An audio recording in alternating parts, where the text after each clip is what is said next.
Good afternoon. Happy Saturday to everybody.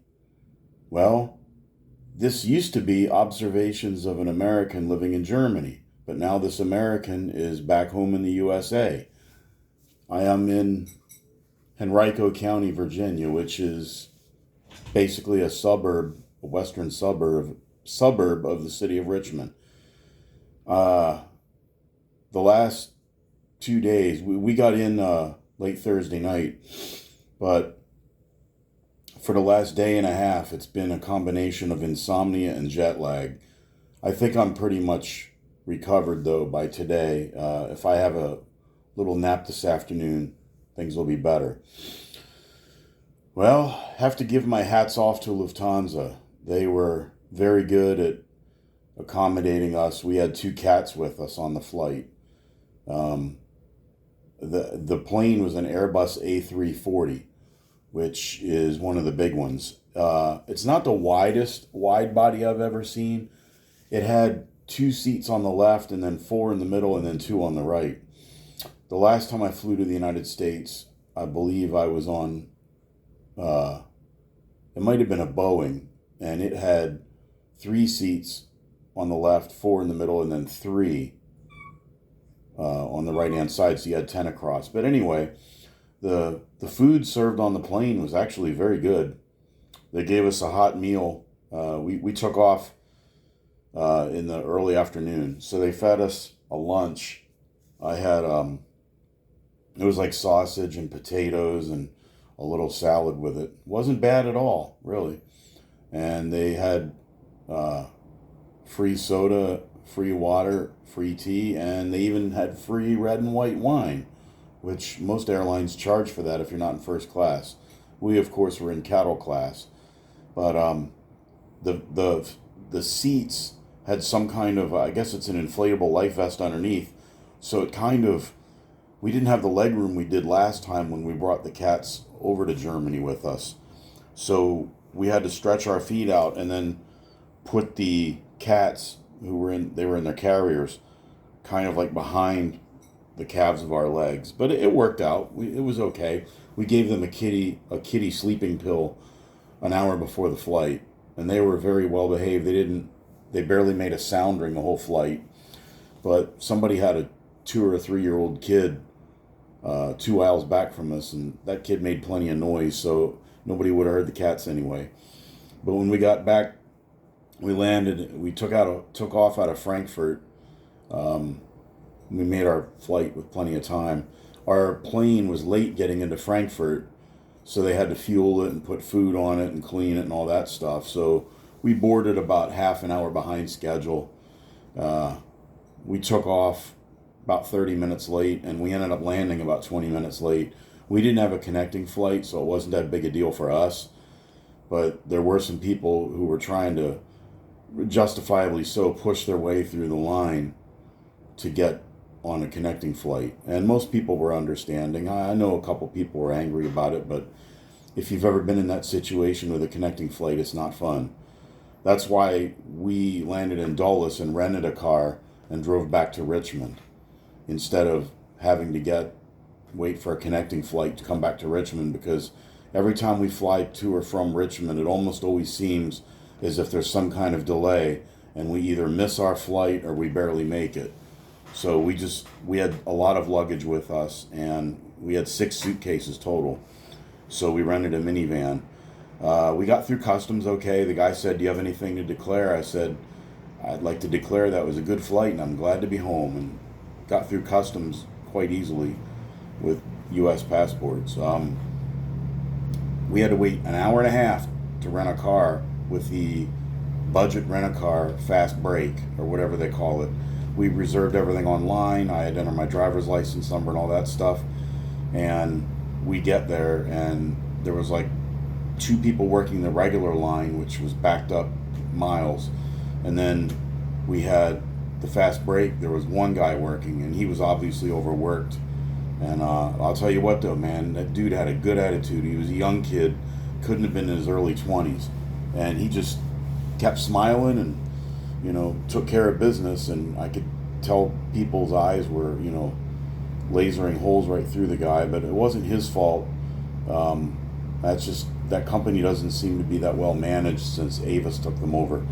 Last year when I came back to the States, they gave me a car with a nail in the tire. It was losing air, and it looked like it had been in a demolition derby, and somebody tried to do touch-up work on it, and they used the wrong color white. The minivan we got was a Chrysler Pacifica, which, yeah, I'm not a big fan of Chrysler products, but it certainly was roomy enough. But it had that auto stop thing, so whenever you stop at a traffic light, the engine shuts off and then it restarts. Homie don't play that. So there's a button on there, you can push it to disable that, but it doesn't, it defaults every time you shut the engine off. It defaults to being on auto stop mode again. You have to manually push the button. I think BMWs are like that too. Some General Motors cars don't have the ability to shut it off. We rented a Chevy Malibu that had it about 4 years ago, and we went to Florida, and about 5 years ago we were in Arizona, and we rented a car that had it. And of course, on the GM cars that I rented, there was no switch to shut it off, at least in that model year anyway. Maybe they've changed it, but it was very annoying because your air conditioner shuts off, and when you're in Phoenix, it gets freaking hot. So, but anyway, the van it wasn't clean.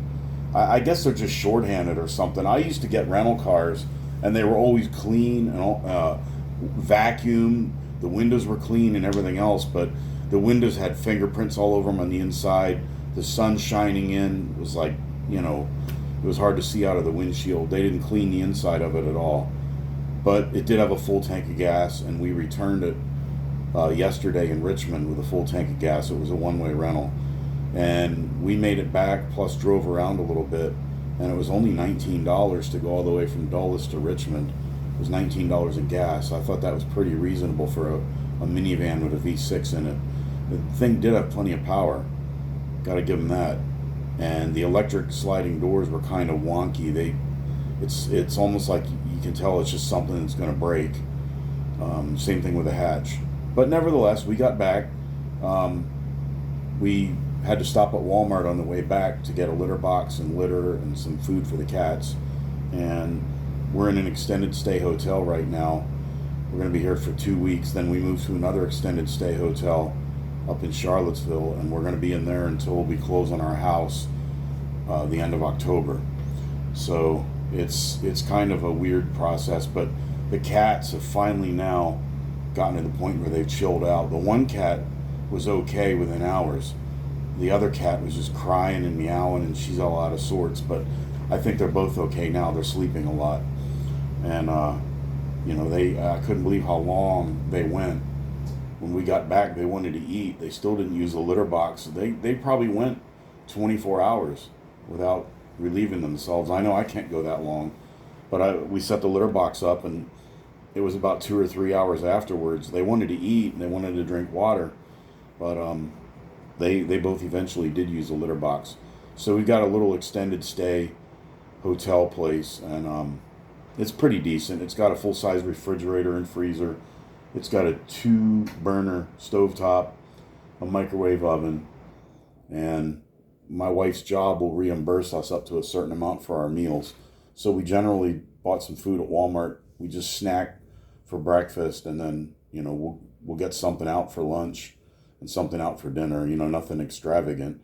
But I must say, I've really noticed the inflation in the store. We went to Walmart, and I got a 6-pack of beer, 2 bottles of wine, some chips, and some orange juice, and some iced tea, just a couple little things. It was $84. I'm like, wow. A 6-pack of Modelo beer was $13 for a 6-pack, not a 12-pack. Now, granted, that's probably going to last quite a while. That'll probably last me almost a week. But wow, I living overseas. You had a little bit of inflation, but when you go away from the U.S. and you come back and you see it, it's like wow. But gas is cheaper here. I paid $3.03 a gallon. In Europe, it's about $6.50 a gallon. So gasoline is much cheaper here. I did go to a place yesterday and I got a la carte I got a taco and a margarita, and it was a place right behind the hotel here, and oh, I could walk over there. It was delicious. One thing I just couldn't seem to get in Germany is good Mexican food. It'd be like trying to find schnitzel here. It's not going to be done the way the Germans do it. But nonetheless, it's good to be home. On the way home from the airport, driving down 95, I had become accustomed to the Autobahn and people driving in the proper lane and using their blinkers and high speed, smooth, swift, efficient travel. Not on I-95 in Virginia. You had the people in the 70 zone out in the left lane going slow, and then the people on the right were passing the people on the left. So the faster traffic was in the slow lane many times. And sometimes you get people driving side by side, and I thought, I was homesick for the United States, but stuff like this makes me miss the Autobahn even more. The German driving etiquette is head and shoulders above the United States. Now that I'm back here, I do like the ability of being able to make a right turn on red. And I actually sat at a traffic light for a second, wondering, can I do this? And then I was like, yeah, I can do this now. I also like the idea in the United States how the traffic lights are on the other side of the intersection and they're up really high. So you can still see the light. In Germany, they're like right at the crosswalk. You can't see the traffic light right next to you. I guess that's to keep you back behind the crosswalk, but if a big vehicle pulls up next to you, you can't see the traffic light. Whereas in the US, they're on the other side of the road. And I do miss the German traffic lights where it turns red and yellow together and then you can go. When you go to the store and you buy something here, if it's $13.98, when you get to the register, it'll be like $14.30 or something because the tax is not included. In Germany, the VAT, the sales tax, everything is included in the shelf price. So if you buy a pack of cheese for €4, the price is only €4 at the register. If you buy a $4 block of cheese at Walmart and you go to the register, it'll be like $4.30 or something like that, depending on the state in which you live. That was kind of convenient. And tipping at restaurants is typically 20% in the United States. In Europe, you just kind of round up. I always tipped when I went out to eat somewhere. I know a lot of Europeans don't. I always tip something. Like if it was like, $75, I'd throw them a 10, especially if they had really good service. But in the United States, it's typically 20%. And I've noticed that now when you go out, sometimes they actually have a thing on the menu or on the little tablet that the cashier brings to you that you can choose a percentage. They don't really do that in Europe. And if you want to tip on your credit card, you have to tell them before they run the machine. In Germany, they bring the little credit card machine out to you. They don't go anywhere with your card. They never even touch your card. You just touch it to the thing. In the United States, when your server brings your check, you give them your credit card, and they will typically take it to the kitchen or something and then come back with the receipt, and then you add your gratuity before you leave. They do it a little differently. I kind of like the German way better for the security, but I like the American way better where you can get a printout and then you can figure out in your head, how much you want to tip. You don't do it like when you're right there with the person. So just not saying one's better than the other, it's just different. And one thing I didn't see in Germany is people begging for money at intersections. Here in the States, that's a pretty bad problem. There's always a vagrant or somebody out there, holding up a sign, or they walk up and down and they try and get you to give them money at intersections. I tend not to do that because it encourages more of it. The best thing to do is donate to a charity that actually helps the homeless and the underprivileged people. Because a lot of times they'll just get money and they'll use it for cigarettes or alcohol or lottery tickets or something like that, or if you really feel charitable, give them a gift card for McDonald's or a gift card for Wawa or Sheetz, which are, convenience stores where they can get a hot sandwich or something like that. But I couldn't believe it, how many. That was a problem before I left, but even coming back, I noticed it. And apparently, the police generally don't do anything about it because I suppose it's a First Amendment issue. But what happens if somebody's sitting in the intersection like that and they get hit by a car? They're going to sue the state? Probably. But I never saw that in Germany. I'm guessing it's either illegal to do that in Germany, or it's just so socially unacceptable for somebody to try that. I did notice the last week we were in Germany, we spent a lot of time in the Fußgänger zone in Wiesbaden, kind of like a town square. It's a pedestrian area with no car traffic, and I did see a heck of a lot of homeless people there, and a lot of them appeared to be of foreign origin. I don't know if they were, they had lived in Germany a long time, or if they just got here, if they were second generation. I wasn't sure, but I saw a lot of people just sitting there with a cup out, and busking seems to be popular over there. Busking is where you'll get a guy with an accordion or a guitar or something, and they'll just put the case open and they'll sit out there and play music, and people walk by and drop money in it. You see that sometimes in the United States, but you don't see it a whole lot because I'm guessing it's illegal because you're soliciting for money, or you're performing a service without a license, or they'll use some way to keep you from doing it. But that's definitely better than somebody just sitting there looking for a handout.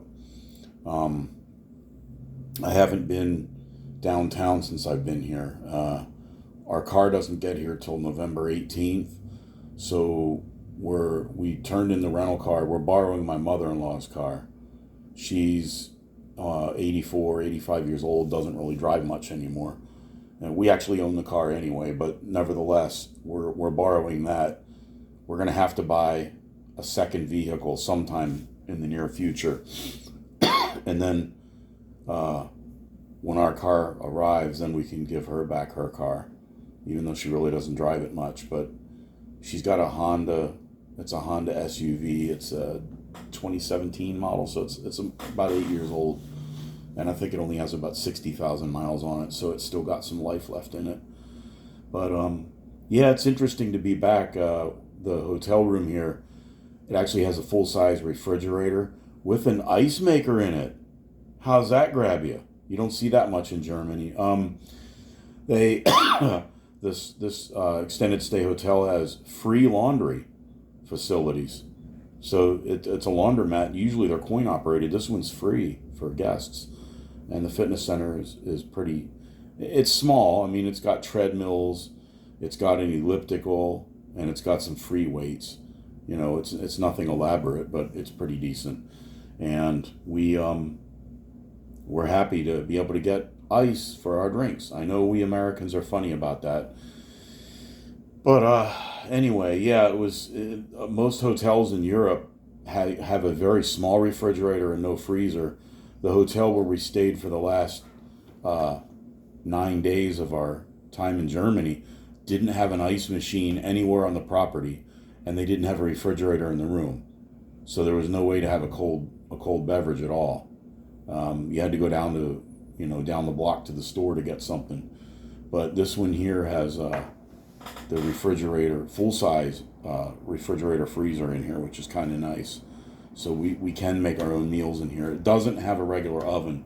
It just has a microwave. But so we do get a certain allowance for food. My wife's job will give us partial reimbursement for our meals. So, we don't eat out every meal. We can make stuff here in the room. It's interesting, if you go to hotels in the United States, they almost always have an ice machine on every floor. And most of them have a small refrigerator, like a dorm-size refrigerator. Some of them are a little bigger. Other hotels will have a refrigerator, but it's part of the minibar. They have stuff in there, but they want you to buy their minibar stuff. They don't want you to put your own stuff in there. And that's one thing you have to be careful. When I think we stayed in Sweden, they had beer and soda and stuff. I took it out to put some sandwiches and some cold cuts and stuff that we had bought. Well, there was a sensor in there that when you take something out of the minibar, it charges your account. and I had to get it fixed down at the desk. Because I just put the stuff back, but I just took it out to make room. What's the purpose in having a refrigerator in a room if it's filled with the junk from the hotel? They gave you a little tiny square. It was about, the size of a Rubik's Cube, and it said free storage space. Well, come on. You need more room than that. But anyway, it's nice to have some of those conveniences of home. We had to buy new SIM cards for our cell. We have unlocked cell phones that we own. We bought them unlocked from Samsung, and we had to put neither one of our phones can do eSIM. They have 2 SIM card slots, so we had to buy a US SIM card, and I had it mailed here, so it was waiting when we got home. My wife had already gotten her SIM card because she took a trip to the States in August, and so she already had a US SIM card in hers. So we had to rely on her phone. I could only use my phone where I had Wi-Fi. But yesterday I got my my SIM card from US Mobile, which I'm very pleased with their service. It's a pay-as-you-go monthly plan, and it's like $25 a month, unlimited 5G. I think you get, I think it's like 16 gigs or something like that of high speed. After that it slows down, but the most I've ever used in a month is 9 gigs when I was in Germany, and that was when I was streaming a lot of YouTube. I was streaming a lot of Sirius XM radio and stuff like that, and the most I ever used in a month was 9 gigs. So I won't come close to using that. But I used US Mobile last year when I came home for 2 weeks, and I drove across 6 states, and I never had a cellular outage. It worked really, really well. I'm not plugging for them. They're not paying me any money, but I've been very happy with them. And the SIM card is really, it's kind of, you have to have very delicate fingers to do it, but it's pretty easy to swap out a SIM card. And you have a number with a SIM card, but I also have a Google Voice number. So that's the number that I use. I can use it anywhere in the world as long as I have a data connection. But anyway, we're looking forward to it. My wife is working remotely here for 2 weeks, and then she starts her other position up close to Charlottesville October 7th. So we're moving up there on the 4th. And it's about an hour and 20 minutes or so from our old house that we still own outside of Richmond. So yeah, we're going through some changes, but it's good to be back home. And of course, the miracle next month is going to be my first grandson is being born. My son's wife is pregnant. We're going to see them tonight. We haven't seen them since last year when I was home in the States. They visited us last spring in Germany, and then I saw them last October when I came home for 2 weeks. So this will be the first time in nearly a year that we've seen them. So I said, "What have you been doing the last year?" He said, "Well, Dad, isn't it kind of obvious?" But yeah, our first grandson is going to be born. So anyway, that's about enough. I just wanted to jump on here. Now we're in the middle of the election season, so I'm seeing political signs up in people's yards and stuff like that.